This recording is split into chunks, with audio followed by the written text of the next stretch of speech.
helping the kids out of their coats, but wait, the babies haven't been born. Unpacking the bags and setting up, and planted lilacs and buttercups.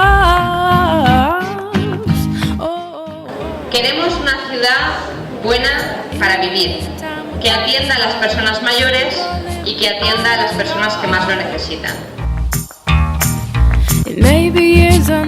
Vamos a seguir construyendo nuestra ciudad para que, a pesar de las dificultades, podamos seguir adelante.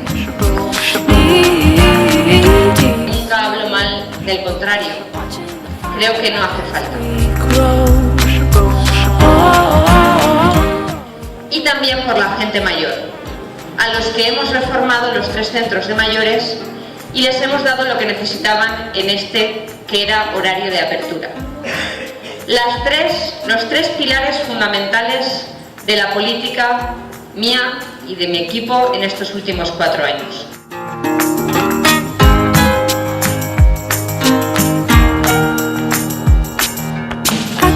Ese es el ejemplo de lo que queremos hacer en Torrent.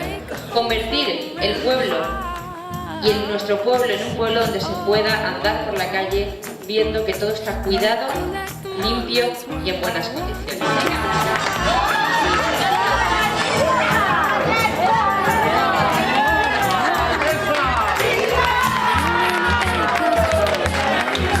In the woods and out of sight.